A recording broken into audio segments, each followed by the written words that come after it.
అందరూ ఎలా ఉన్నారు? Welcome to Lakshmi fashion house. ఈ రోజు అయితే నేను డిజైన్లు కాదండి, మార్కింగ్, మన ఫ్రేమ్కి మార్కింగ్ ఎలా చేసుకోవాలో ఎక్స్ప్లెయిన్ చేద్దాం అనుకుంటున్నాను.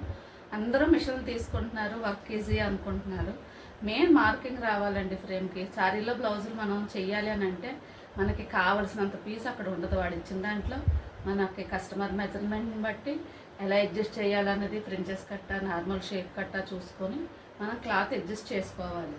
నాకు ఈ బ్లౌజులు అంటే బయట వేరే వాళ్ళు నాకు తెలిసిన వాళ్ళే నేనే వర్క్ చేసి ఇచ్చేదాన్ని ఇది వరకు. ఇప్పుడు వాళ్ళే మిషన్ తీసుకున్నారనమాట. నాకు వాళ్ళకి స్టిచ్చింగ్ రాదు. నాకు ఈ 2 బ్లౌజులని కొంచెం స్టిచ్ చేసి ఇమ్మన్నారు. స్టిచ్చింగ్ చేయడానికి అని చెప్పేసి అంటే వాళ్ళు ఏం చేశారని అంటే వాళ్ళ గురించి అని కాదు, జనరల్గా తనకు కూడా చెప్పాను, అలా కాదండి ఇలా మార్క్ చేసుకోవాలని.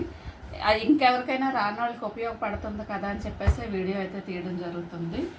ఇది ప్రిన్సెస్ కట్ చేసేసారు తను. ప్రిన్సెస్ కట్ బాగానే ఉంది. ఇవి కుందన్స్ వస్తాయేమో, బహుశా ఇంకా ఫినిషింగ్ అవ్వలేదేమో, నేను ఇచ్చేసాక వస్తాయేమో. ఇదేమైందంటే ఈ పీస్ వరకు ఆవిడ చూసుకున్నారనమాట. బ్యాక్ చూసుకున్నారు, హ్యాండ్స్ చూసుకున్నారు.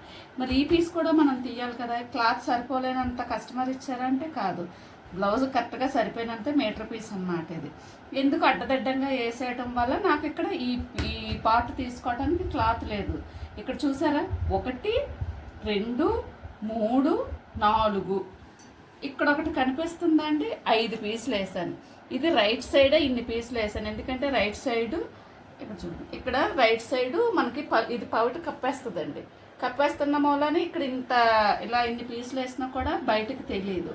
లెఫ్ట్ సైడ్కి వచ్చేటప్పుడు కొంచెం పెద్ద పీసులు లాంటివి చూసుకుని ఈ 2 పీసులు యాడ్ చేశాను. ఎందుకనంటే లెఫ్ట్ సైడ్ మనకి కనిపిస్తుందండి బ్లౌజు. ఇక్కడ మళ్ళీ ఇక్కడికి వచ్చేటప్పటికి ఇక్కడ కూడా అతుకొచ్చేస్తుంది. ఇక్కడ కూడా ఇది లెఫ్ట్ సైడే పౌట్ ఉంటుంది కాబట్టి ఇక్కడ మనం వేసుకోవచ్చు, ఇక్కడ మనం వేసుకోలేం. ఇలా అయితే అడ్జస్ట్ చేసిన బ్లౌజ్ అంతా కూడా మొత్తానికి కనిపించలేని చోట అతుకులు ఎక్కువ పెట్టేసి అడ్జస్ట్మెంట్లు చేసి కనిపించే చోట కొంచెం తక్కువ పెట్టి చేశాను. హ్యాండ్ కూడా ఎంత అతుకొచ్చేసింది. ఇంకొంచెం జరిపే క్లాత్ ఉంది, మళ్ళీ ఇటుపక్క వచ్చేటప్పటికి వేస్ట్గా పోయింది. అదే సెంటర్లోకి వేసుకుని ఉంటే కరెక్ట్గా మార్కింగ్ చేసుకుని ఉంటే మనకి ఎక్కడ అతుకులు లేకుండా బ్లౌజ్ అయితే నీట్గా వచ్చిందండి. ఇది కూడా సేమ్ అంతే, ఇన్ని అతుకులు వేసాను అనమాట. అసలు ఇది ఎంత అడ్జస్ట్ చేద్దామన్నా లేదు, ఇన్ని ముక్కలు వేస్తేనే కానీ మనకి బ్లౌజ్ రెడీ అవ్వలేదు. మార్కింగ్ ఎలా చేసుకోవాలి అని అంటే కనుక ఇప్పుడు ఇది నేను ఆల్రెడీ నా వర్క్ అండి, ఇది నేను ఆల్రెడీ దీన్ని చేసేసాను. ఇక్కడ ఏంటంటే సెంటర్లోని మనం ఇలా కొలుసుకోవాలండి. ఫస్ట్ కొలుసుకున్న తర్వాత నాది ఎంత వచ్చింది, 36 వచ్చింది ఇక్కడ నుండి ఇక్కడికి. బాడీ మెజర్మెంట్స్ తీసుకొని మనకి వాళ్ళు కొంచెం ఒళ్ళుగా ఉంటారు, సన్నగా ఉన్నోళ్ళకి పెట్టుకొని సెంటర్కి మార్క్ చేసేసుకోవాలండి. సెంటర్కి మార్క్ చేసేసుకుంటే ఇక్కడ ఒక ఫ్రంట్, ఇక్కడ ఒక ఫ్రంట్ ఖచ్చితంగా తెగిపోద్ది. ఒకవేళ అతుకు వచ్చినా కూడా కిందకి షేప్ దగ్గర వస్తుందండి అతుకు, పర్వాలేదు, అక్కడ పెద్ద ప్రాబ్లం ఉండదు, అతుక్కోవచ్చు. నేనెందుకు ఇది ఒక సైడ్కి వేసి ఇక్కడ సైడ్కి వేసానంటే ఇక్కడ ఇంకో ఫ్రంట్ వచ్చేస్తుంది నాకు. ఇది క్లాత్ పెద్దది, మెజర్మెంట్ చిన్నది కాబట్టి ఇలా వేసాను. హ్యాండ్స్ కూడా మీకు చూపిస్తాను ఒకసారి.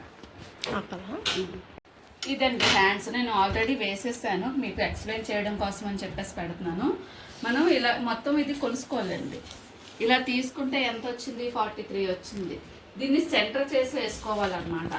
ఇక్కడ నాకు కరెక్ట్గా హ్యాండ్కి అసలు అతుకులు రావు, అతుకు రాకుండానే హ్యాండ్ కట్ అయిపోతుంది.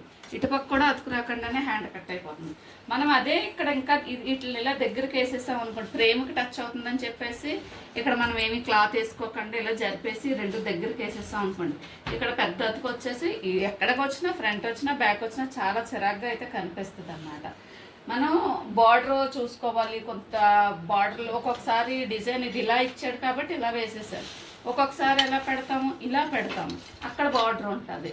అక్కడ బార్డర్ ఉన్నప్పుడు ఇలా పెట్టినప్పుడు ఏమవుతుంది, ఇంత రాదండి. అప్పుడు క్లాత్లు యాడ్ చేసుకోవాలి. ఫ్రేమ్కి మనం ఫ్రేమ్లో ఒక 2 ఇంచెస్ ఇలా వెళ్ళిపోయి మళ్ళీ ఇక్కడ 2 ఇంచెస్ వెళ్ళిపోతే ఒక 3 ఇంచెస్ 3.5 ఇంచెస్ క్లాత్ వదిలేసి మనకు వేస్ట్ అయిపోతుంది. అంటే బ్లౌజ్ ఎక్కడ కట్ అవుతుంది, ఎక్కడ కొడతాము. అందుకే ఆ బ్లౌజ్కి అన్ని అతుకులు వచ్చేసాయి అన్నమాట. ఇక్కడ ఇంత క్లాత్ ఉండిపోయి నెక్ ఏమో ఎప్పుడు కూడా నెక్ ఫ్రేమ్కి ఇటు నుంచి ఎలా మనం మార్క్ చేసుకోవాలండి. ఇలాగ ఎప్పుడు చేసుకోకూడదు. ఇలా చేసుకుంటే ఇక్కడ క్లాత్ వేస్ట్ అవుతుంది అన్నమాట. ఇలా చేసుకుంటే ఇక్కడ మనకి ఈ అండ్రామ్ భాగంలో కటింగ్లోనే ఫ్రంట్లో కొంతవరకు మనకి క్లాత్ కలిసిపోద్ది అన్నమాట.